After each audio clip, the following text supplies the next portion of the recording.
Welcome to the Tyler Werner Show, discussing all the latest in Philadelphia sports. Offensive concerns for the Philadelphia Eagles is what rings in my head after the second preseason effort with the starters between LeGarrette Blount not looking like he has the speed he may have had before, and Alshon Jeffrey running the wrong route and getting publicly called out for it by his own receivers coach. A little ironic, the defense looking good, but it's sort of the offense that has been raising concerns. Kind of opposite of what we thought heading into this preseason game. Game 3, that is.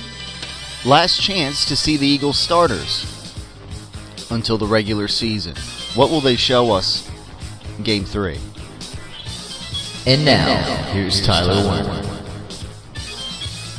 And welcome to the Tyler Werner Show. Here in the midst of preseason Game 3 now upon us. And this is kind of it. I mean, before we know it, here we are. Last preseason game, really for the starters, where we'll really get to see. I guess they're gonna. I guess they usually play a half, maybe, maybe a quarter. I don't know. Sometimes it varies, but the Eagles, as I just mentioned, like defensively, we saw in preseason Game 2, Ronald Darby against his former team come up with an interception and play well. And it feels, if anything, I mean, it feels like this between that acquisition and the way the defensive line has looked. I mean, Brandon Graham, Derek Barnett continues to look pretty good and really hasn't played, obviously, any regular season downs in the NFL yet, but he's looking pretty good. You know, better than I would have maybe thought. Fletcher Cox, I mean, I say what we will about the old off-season OTA things early on when he was taking, but like I said, if he goes out there in the regular season and looks like he has in, albeit in brief preseason fashion, then I'm not gonna. If he goes out there and he earns that big salary, then I'm not gonna rip the guy. So the defense again. I mean, Ronald Darby looking like the real deal. Within just the span of that week with the Jordan Matthews, which again last week I liked it. We broke it down. I mean, at the end of the day, it is more important to shore up one of those cornerback spots than continue to have Jordan Matthews on this team. Not that Jordan Matthews was not a decent slot receiver. Not that he wasn't a good team. Not that he wasn't Carson Wentz's best friend, who Carson himself was obviously disappointed to see him go, but at the end of the day, the acquisition of Ronald, that shores up a bigger need on this team. And I don't know. I mean, Nelson Aguilar, he didn't have any. I mean, he's still, at the end of the day, I just wonder in the regular season, he's still a question mark. Just because he has one good game, or I don't know what to call it. Good game, but decent game where he doesn't drop the football. I mean, it's one game. And I'm still not so sure that maybe Matt Collins maybe doesn't become an eventual slot receiver. But for the time being, Aguilar, he showed good shiftiness. And again, there are times where they might throw Darren Sproles out there. or Mac Hollins. So they can rotate guys in that position. It's like I said, Ronald Darby in there at cornerback. It seems like a nice fit, and it seems like he's better than anyone else they've had in the working rotation. While Sidney Jones, we just wait. We wait and see. He might not play this year at all. Maybe, I mean, I don't know. There's a chance very late in the season they could put him in. But I'm not counting on it. But for right now, Ronald Darby showed us something in that first preseason effort. In limited, and that was against first teamers. So I like what I see. You look at the defense again. It seems like no joke. Brandon Graham, he had a great tackle for a loss on LaShawn McCoy. Fletcher Cox, I mean, again, he was pushing the Bills' guard back into Tyrod Taylor, forcing a couple incompletions. And again, Derek Barnett, he looks good. And I think he's going to get some good playing time with the starters in this rotation. Chris Long, he's been getting some pressure regularly. He's been defending the run well. Talent and depth on this defensive line. Even Michael Kendricks, he's been a bit of a question mark and an injury concern. But Kendricks has looked rather good, albeit in the 2 preseason games. Coming up with an interception and a sack against the Bills on Thursday. Originally, I mean, we thought, we were sitting here thinking maybe, probably going to trade him at some point. Maybe the Eagles are going to keep him. I don't know. They could use a little bit of linebacker depth too, so I'm not counting on them getting rid of him or anything like that at this point, for the time being.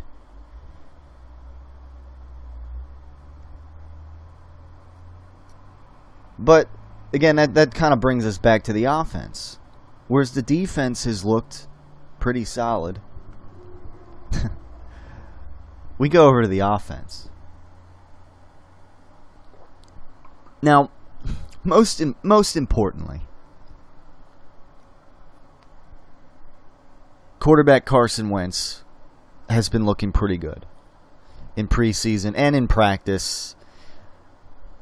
I mean, the experts down there that have been seeing him in camp and whatnot have seen a guy with command, a little more command as a franchise quarterback.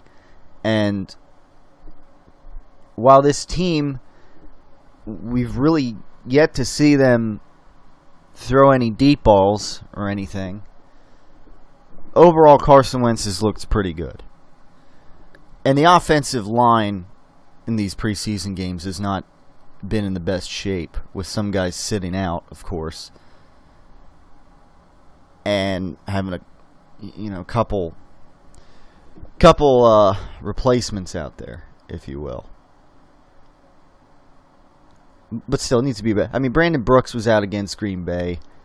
Jason Peters, Vaitai, they didn't suit up against the Bills.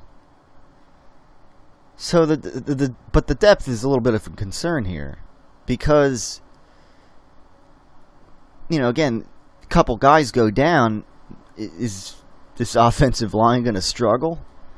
Do they not have the depth to fill those? Vaitai, Jason Peters go down. Are they going to have? Are they going to have that depth? I mean, last year, it was kind of an issue when Lane Johnson was suspended all those games and missed all those games. We saw early on how important he was, and it really rung true how important he was to the offensive line when he was out, because that's where a lot of struggles began. So the depth is a bit of a concern here for the Eagles' offensive line. But again, given the circumstances, Carson Wentz did not look too bad. He didn't look great, but I'd say he looked pretty good. There's a couple... I mean, he's got a little bit of work to do. But, like, there's a couple times where he, like, he'll overthrow a target near the sideline. And it kind of happened with Alshon Jeffrey early in the game. Now, since the ball goes out of bounds, it's not, it's not like the overthrow can be a bit of like, he might get picked off, but if it happens over the middle, then that can be a problem. Hopefully he can clean that accuracy up. And maybe it would help, again, maybe it would help a little bit if the offensive line was a little bit of more full strength with all the starters out there. But in the NFL, I mean, that you may not always have that convenience. But all in all, he's had a pretty, again, good training camp and some good preseason. We'll see what he does here in this third preseason game against the Miami Dolphins after they had some joint practices with him. Now let's go to the concerns, if you will. Guys that Carson Wentz is throwing to and handing the ball off to. We'll start with LeGarrette Blount. Because, again, I mean, does he have much left in the tank? I mean, we were all pretty excited, in a sense. We can all agree about that. When LeGarrette Blount was signed. Even though, I mean, I'm not I wasn't, nor am I currently expecting LeGarrette Blount to have the same kind of production he had last year, or get the same workload. Now he did. He had 3.8 yards per carry last year, so it's not like he has staggering yards per carry numbers. He got the ball just about 300 times last year. 300 carries. Which is a lot. Yeah, he got 18 touchdowns. He was really relied upon in short yardage situations, goal line situations. And sure enough, Bill Belichick and Tom Brady and company, they know how to use guys to their fullest strengths. But given the way that after this Super Bowl championship season for the Patriots, Bill Belichick, he looked at LeGarrette Blount, apparently, and said, you know what? He's done. He's not going to have the same, he's done. I think that's what way Bill Belichick looked at LeGarrette Blount. This is the end of this subject for me for a long time. I'm kind of seeing that. He hasn't shown, I don't know, and again, it's preseason. So there's the whole idea that, they might not be giving it their all out there, and yada yada. Well, I don't know, at some point you gotta, I don't know, just instinctually you're gonna try to break a run through the tackles or whatever, but he's just not showing the same speed. Not that he's a speed guy. I mean, he's 245. He's even weighing in at 260 pounds. I mean, he's as big as some of these linebackers on this team.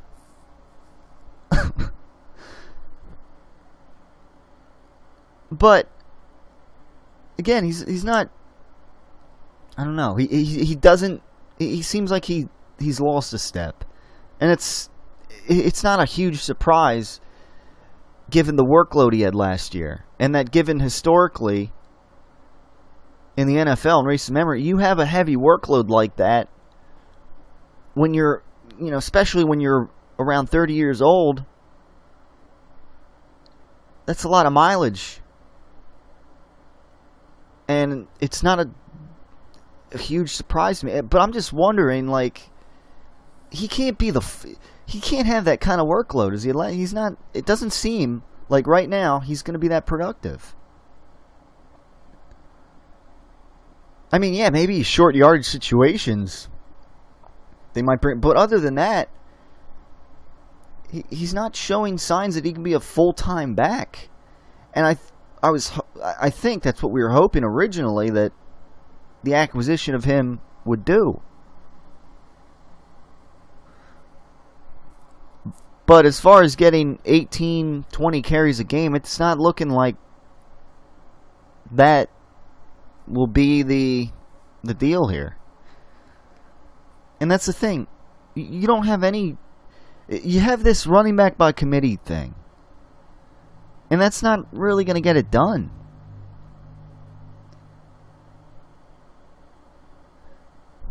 I mean, just, again, take the Patriot. Last year, he was like a full-time back.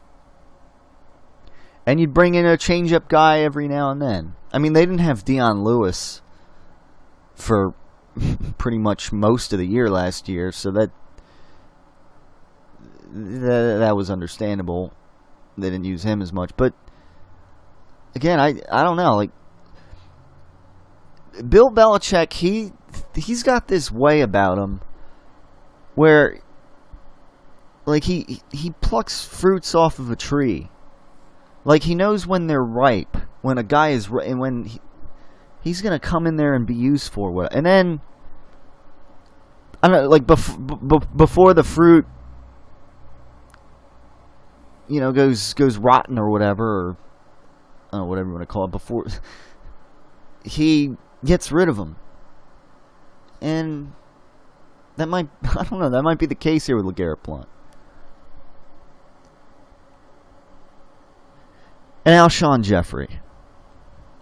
And, I mean, even Torrey Smith. Torrey Smith hasn't shown a whole lot. I know it's preseason, but I just want to see, like, these guys, like, just make one play. I know they're not game planning. All right? I mean, you can spare all the typical preseason excuses, if you will. But just to see a play. That's all. Because, again, that's a lot of times that's what separates great players from average Joes in the NFL anyways. Things you do that aren't necessarily part of the script. Yards after the catch. Breaking tackles. All that. Yeah, the play designs are that, they're there to show you the door, and then you walk through them. But then what do you do after that in the play? I don't know.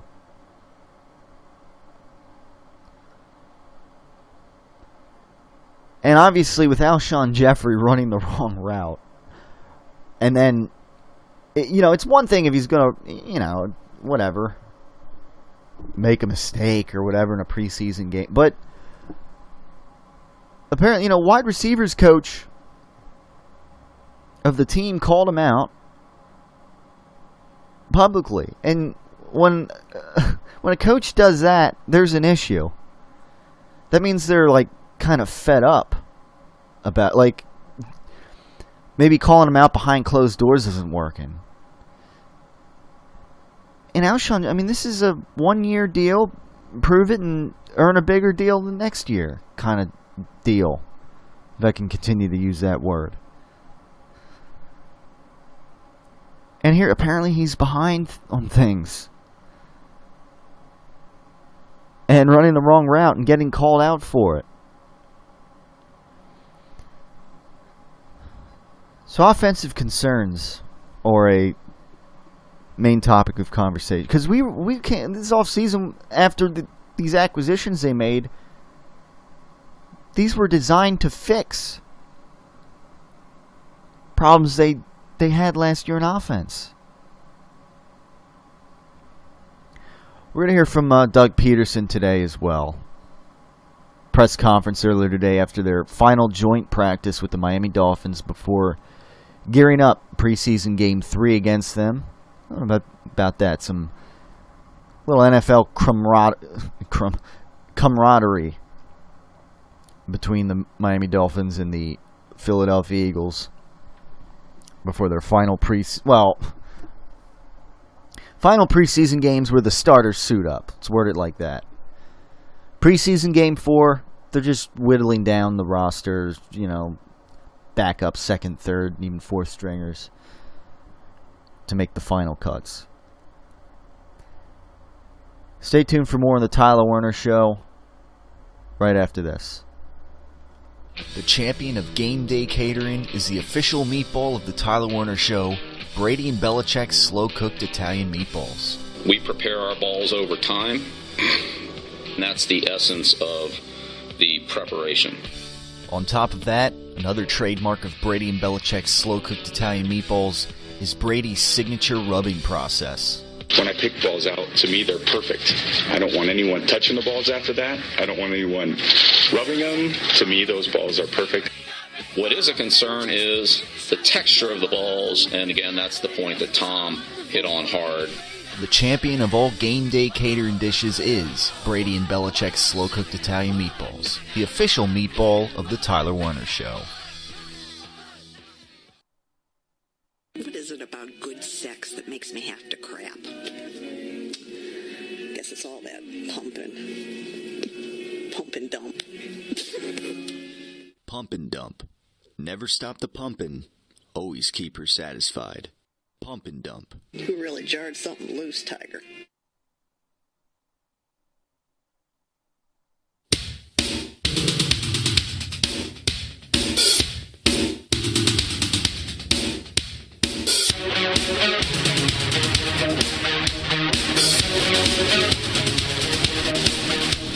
And we're back on the Tyler Werner Show here as we are gearing up for preseason game 3. Where it's I don't know, it's the last chance before the regular season, really, to maybe see Torrey Smith bust a good play here, to maybe see Alshon Jeffrey. I mean, not that Alshon Jeffrey looked terrible, but just to see more, in a sense, before the regular season. Maybe to see LeGarrette Blount at least just break a couple good runs. I don't know. Something on offense. The defense has looked pretty good. And, there still are some concerns here and there because there's still a hole at the other cornerback position. And I still wonder about the linebacker depth. I wonder if Michael Kendricks can continue the way he's looked in the just limited preseason action, if he can continue to look that way in the regular season. He only played about, a little over a quarter of the snaps last year, which goes to show you what the, Jim Schwartz and company thought of him. But again, offensively, I want to see a little more something. That's all.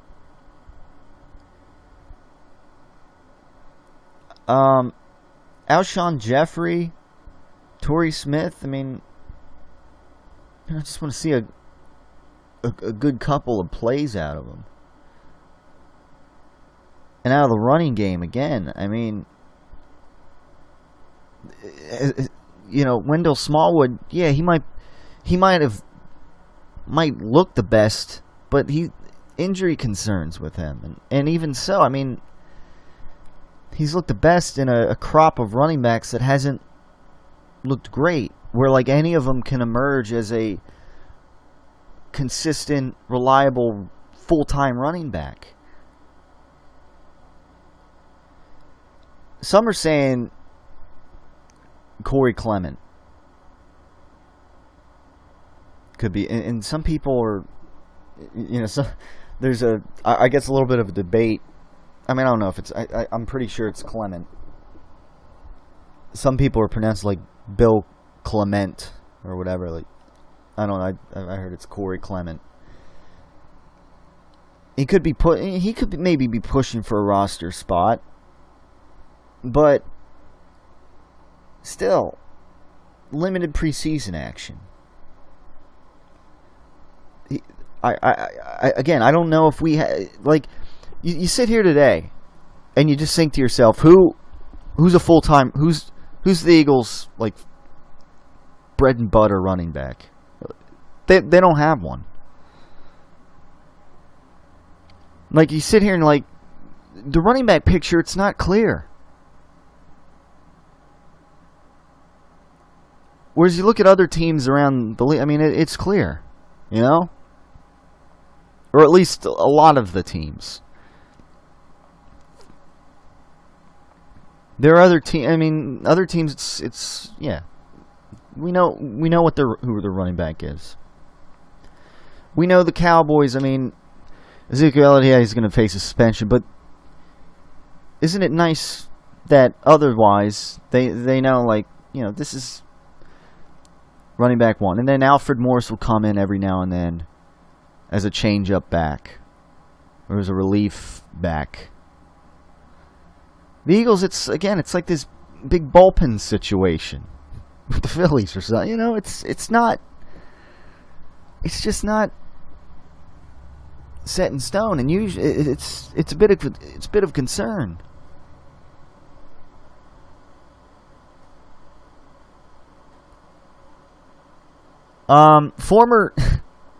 This is funny.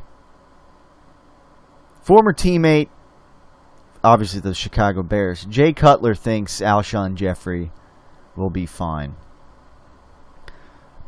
This is from CSN Philly, and some people might, like,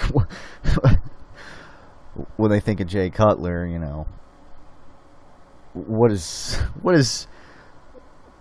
what pearls of wisdom really does he have to really share? I don't know. But nevertheless, all we needed was just a little Jay Cutler perspective on the whole situation. In his typical fashion, he said on Monday that he wouldn't be worried at all about Jeffrey. He'll be fine, said Cutler. Obviously, I don't know what's going on here. I don't know where he is in the system, what his production's been like. As long as he's healthy, he's going to produce. He's going to go out there. He's a pro. He knows football. He's got a great feel. Great instincts. If he's healthy, that wouldn't be a guy I'd worry about. And of course, Cutler over with the Dolphins right now, joint practices. On the Dolphins, of course, you got Kiko Alonso and Byron Maxwell, former Eagles that we fondly remember as well, practicing against the team. Cutler was asked again about him a few questions later. You guys are worried about Alshon, Cutler said jokingly. He's going to be fine. What's going on? Is something going on that I don't know about? It was explained to Cutler that Jeffrey missed some practice time during camp after hurting his shoulder. Well, he had a shoulder injury. What do you want him to do? Carson Wentz is still building the type of chemistry with Jeffrey, or you hope he is. Cutler remembers what it was like to have a target like Alshon Jeffrey. You just throw it, Cutler said. You just throw it out there and it'll make it right. You get a guy like that one-on-one, you can back shoulder him. You can put him over the top. It's hard to cover a guy like that, and I'm sure Carson and some of these quarterbacks have witnessed his ability to catch the back shoulder balls and get on top of guys as well. We'll see. Between injury concerns, being behind, I don't know. It's a bit concerning. And then to have your position coach on top of that publicly call you out, like, there's, is there not some frustration there?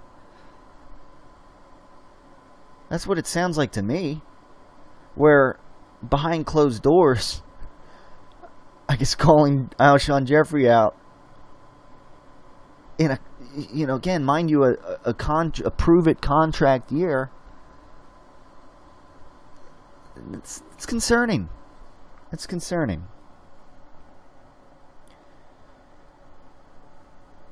Let's hear from Doug Peterson. Trust the process. Yeah. Earlier today, some things, press conference, any injury updates, what have you, before taking on the Miami Dolphins preseason, Game 3. Let's hear some Doug Peterson from earlier today. What's the reason for Nick Foles absence? Just precautionary. Just going to give him another rest.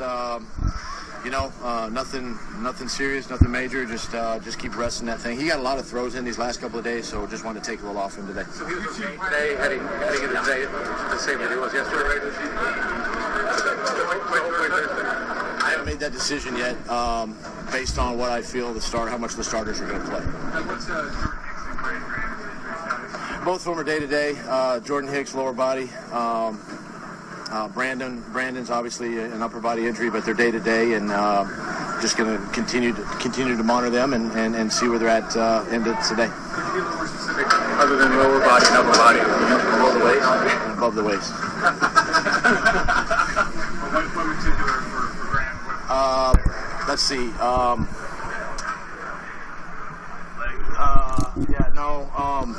Who am I thinking? Jordan Hicks, right? Is that you, Matt? Quad and elbow for Brandon. Lower body, upper body. Thursday night, how long it started? You know what? I haven't decided. We got a lot of good work right here these last couple of days. I want to see where they're at health-wise. Typically in this game, as you know, a quarter or 2 quarters and a half, a little bit into the third, but I haven't made that decision yet. I'm going to wait and see kind of how the guys are after these couple of days. The approach in the second game is different than how you handled last year. What's your view of the preseason? And last year, Brad went over in that second game. Have you changed your approach toward the preseason? No. I think it's just based on how the guys are doing, how they're performing. Again, I think, too, the older I get, it's a fine line. As you know, it's a fine line. And we don't play games that really mean much until September. So I try to do everything I can to get our guys the reps they need. That's why we practice extensively here in these practices here, but also in the game. So I want to make sure that they're getting just what they need leading up to the Washington game. There's been some speculation about LeGarrette Blount's standing on the team recently. Can you just speak to that about how you're feeling about Blount and whether his spot is secure? I mean, the guy's a beast of a runner. I don't know what else to tell you. 18 touchdowns, 15 in the red zone last year. That's the production you saw yesterday. The style of running that he can do. And the other thing is, listen, we're not game planning these games, so it's really hard to go into a game saying, this is best against this team. We're trying to execute our plays, and as coaches, we might be doing our players injustice by putting them in bad situations. I mean, I'm just going to be honest with you, but. You saw what he's done these last couple of days. I'm excited he's here, and he's going to be a big part of our offense. So yesterday, the offensive line fully intact, at least healthy up front. Do you want to see them a little bit longer since they haven't really been together in the first week of the season? Yeah, last week they went about the first quarter. Again, it depends on, these last couple of days. We did get some good work against their first unit.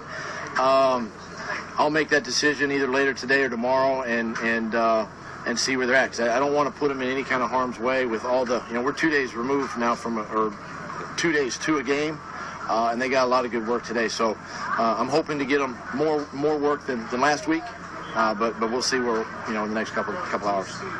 Second preseason game being an important one for Wendell Smallwood just because he missed the first two. Not really. We saw a lot last year from him and what he can do, and he's done an outstanding job through the spring and now the summer, and he's bounced back again from injury. He's looked good here lately, and so I'm comfortable where he's at. Still want to play him, and still want to get him banging around a little bit, but happy where he's at. What's been your impressions of Humphrey this summer? Humphrey? A guy that's we've asked a lot of him, to be quite honest, which is it's encouraging because he's a dual position guy. He's a runner. He's a slot receiver. He's a punt returner, and he's doing a good job. And he's working through our offense and learning it every day. And it's the circumstances change every day. And I think he's in a good spot. Great competition at that spot. Excited to get him get him some touches in the next couple of games. All right, so kind of stop it right there. He brought up, just talking about LeGarrette Blount. And, saying how he's beast of a runner, and last year he had 18 touchdowns. And, yeah, last year. And how he's a beast of a runner. Well, yeah, maybe last year. But it hasn't looked that way. I know for the most part, Doug Peterson, he's gonna stand up there. He's gonna praise his guys and everything. And I'm gonna keep loving on him at these press conferences. But I gotta think that in these coaching meetings and whatnot, like somebody's got to be saying, like, what do we do? Like, LeGarrette Blount, he doesn't quite look like that same guy. And maybe, I don't know. Yeah, you can say about, the offensive line, they're not at full strength. They weren't all out there playing, this guy was missing. Yeah, but still. He's got to be able to hit the hole. And this whole thing where they're running him out of shotgun, I don't get. Maybe, again, it's preseason, so who knows? Maybe then the regular season, they're not running him out of the shotgun. Because he's not... It's like DeMarco Murray a couple years ago. He's not the guy you run out of shotgun. Where they don't get ahead of steam. They're not fast acceleration guys or anything. Again, it's best where the quarterback lines up under center and they get that head of steam before they get the ball. So that I'm not getting either. And if they regular season and they're running them out of shotgun, I'll be saying, what in the hell are they doing?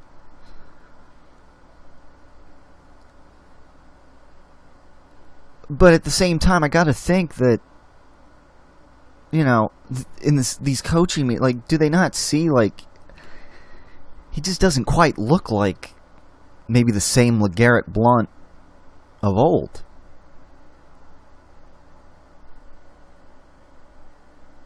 It's a Tyler Werner show. We'll be back on the other side for more. Wrap things up as we look forward to preseason Game 3 and maybe seeing a little more something out of the skill players on the Eagles offense, the starters that is, or the guys that you would think are supposed to be the starters. As it's the last chance to see them before the regular season. It's the Tyler Werner Show. We'll be right back after this. I'll have some skirt steak, some brisket, Little piece of that New York steak, a couple of them steak fingers, and a burger. You've known for a long time that you were going to have to get real about fat or stay real fat. It didn't get that way by accident or by some outsider's doing. Put some macaroni and cheese on there, too. Is there any chicken fried steak left? Your weight just keeps creeping up or maybe even shooting sky high. 3 slices of pecan pie and 2 cups of coffee. You have a decision to make. You know it, and so do I. Yes, all right. You need prescription diet pills or other diet aids to lose weight. What defines the perfect ball? It's not just about size when it comes to Brady and Belichick's slow-cooked Italian meatballs. I've handled dozens of balls over the past week. We prepare our balls over time. The texture of the balls is very easy to identify. And that slow-cooked texture is one of the qualities that make Brady and Belichick's meatballs stand above the rest. But it's also Brady's unique rubbing process that only he has the authority to perform. When I pick those balls out, to me they're perfect. I don't want anyone touching the balls after that. I don't want anyone rubbing them. To me, those balls are perfect. Once the balls reached an equilibrium, we're down to the rubbing process. Brady and Belichick's slow-cooked Italian meatballs. When you're looking to make it a pasta night or doing a little catering, like Brady would say, to me, those balls are perfect.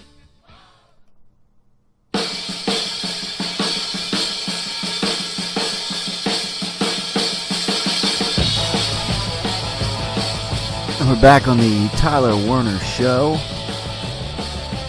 on this August 23rd edition, as we are looking forward to seeing what the Eagles do with preseason Game 3, particularly the offensive playmakers, at least in my mind, because, again, what have they shown? To, really feel good about? I don't know. Of course, we got a little bit of NBA news, if you will. Interject the Eagles talk for a moment.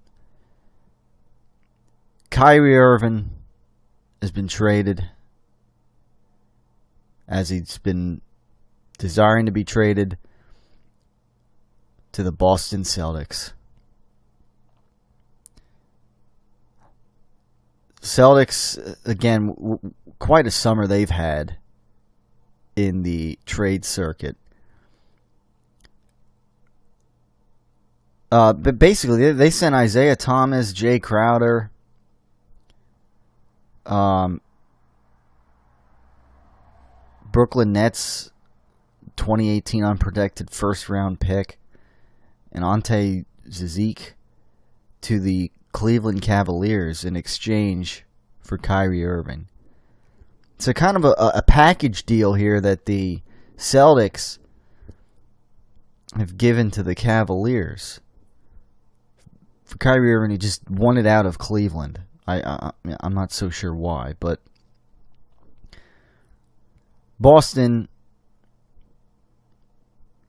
Now, there's a lot of turnover. They just have 4 players on its roster from last season's team. So, 11 players gone from the Boston Celtics.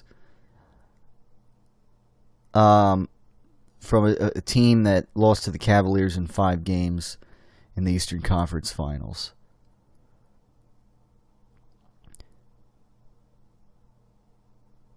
You gotta wonder, are they better? Did they get better?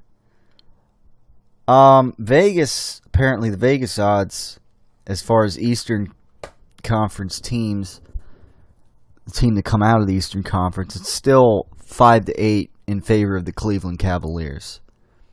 Boston Celtics are now 2-1.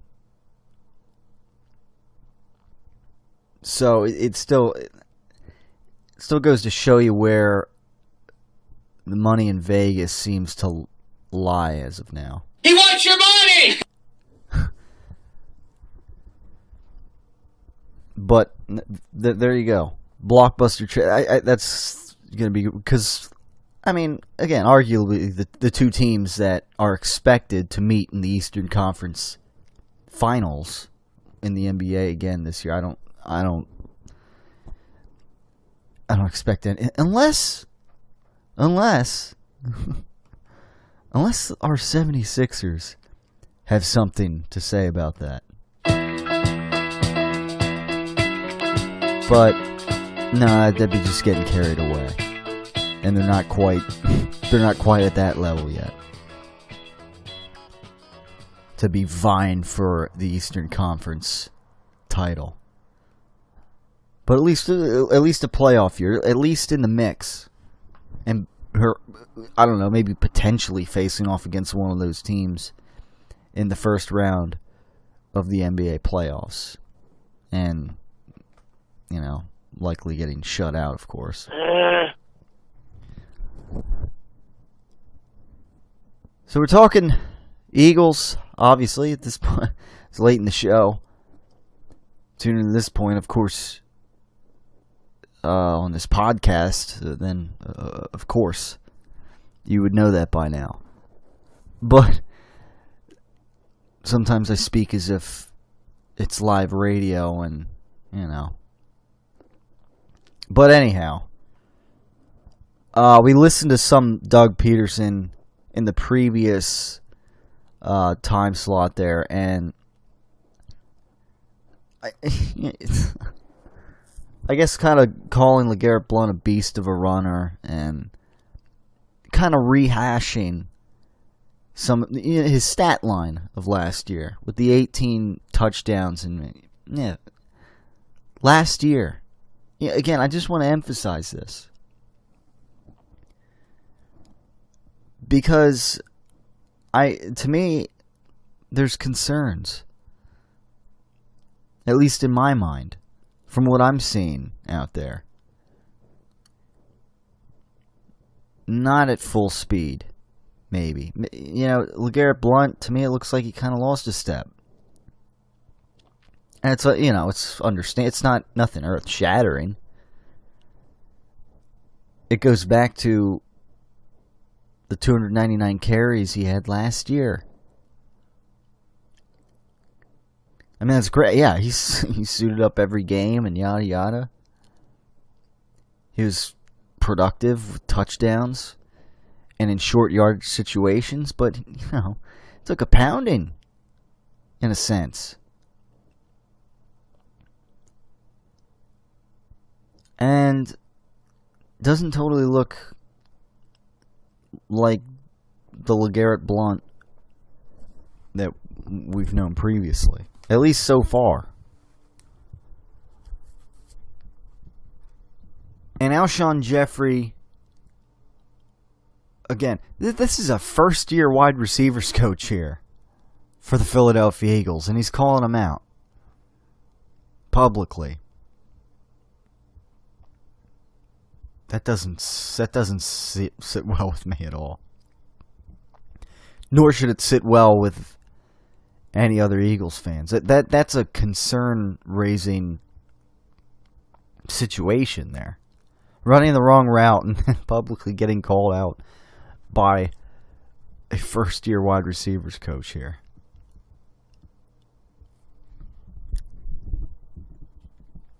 Let's hear second half of this or so Doug Peterson press conference discussing basically the final joint practice with the Miami Dolphins as they suit up to face off Thursday once again, 7 p.m. against the Miami Dolphins, preseason game 3. Last chance, really, to look at the starters. Let's take a listen in to some more Doug Peterson. Very young players with me and Dylan Gordon, 2 trades, Allen, Matt Tobin's on really comfortable, and I say that because of what V did last year for us, stepping in and when Lane was not with us. Obviously comfortable with Jason Peters and Lane as our starters, and Big V is the swing tackle that can go left or right. And then after that, Dylan and Taylor are working and competing, and Victor Saleko is in that group. So these next couple of weeks will be important for those younger guys to see where they're at and really solidify a role on this team. Why do you feel comfortable Anytime, first of all, in regards to Matt, he's a class act, number one. I'm just going to go out and say that. He's a class act. Everything he did for us last year, the year before, very appreciative of that. And, they came knocking on our door. And, we've been blessed here this offseason, this training camp, to have linemen, and he now gets an opportunity to play. So I'm encouraged about that. And then anytime we can get value and get a fifth-round pick, really helps this football team moving forward. You know the second depth guy that you've gotten rid of in the last month, him and Alan Barber. Where is the rest of the depth on the line that feel comfortable enough to do that? Well, the thing is, you can only, you go into games with 7 offensive linemen, and I don't know how many right now we're going to end up keeping, whether, we kept 10 last year, if it's going to be 9 or 8, we haven't made that decision yet. But we're comfortable with the guys. I don't think you make these moves if you're not comfortable with the guys that are working.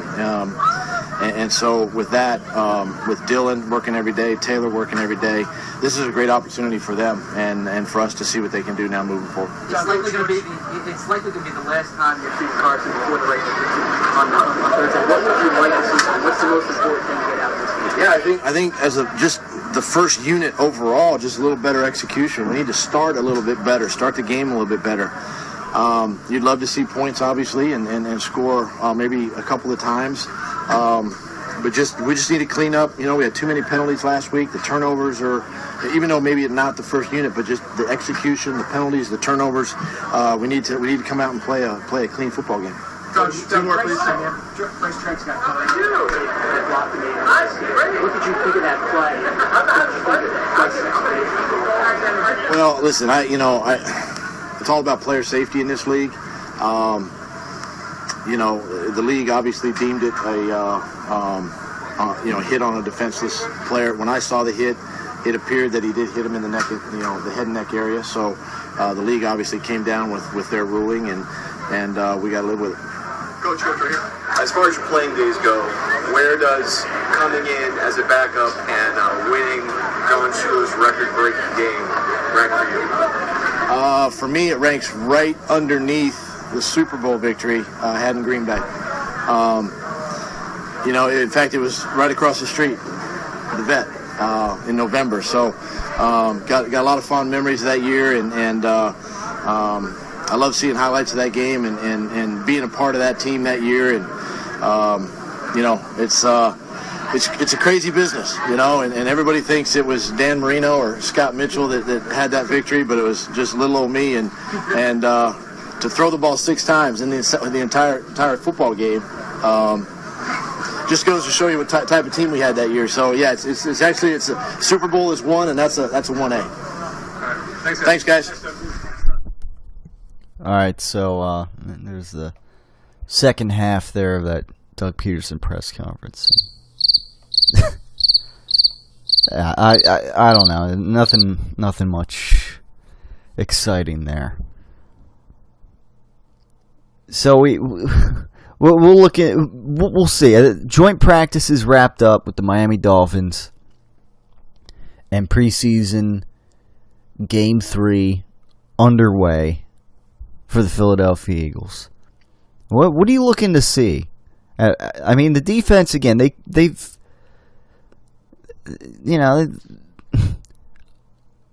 continue to see, I guess, more out of the newest acquisition, Darby in the cornerback position. Continue to see this defensive line that's been looking good and full of depth. Is going to get to the quarterback, maybe stuff the run. So, pretty good signs for defense. Kind of check things with them off the list, but again, this offense, which we were expecting to be a little more in tune with how we're expecting them to be, you know, a little more up to speed with things. God, you know, show us something. LeGarrette Blount. Show us something, Torrey Smith. Show us something, Alshon Jeffrey. And certainly, don't run the wrong route.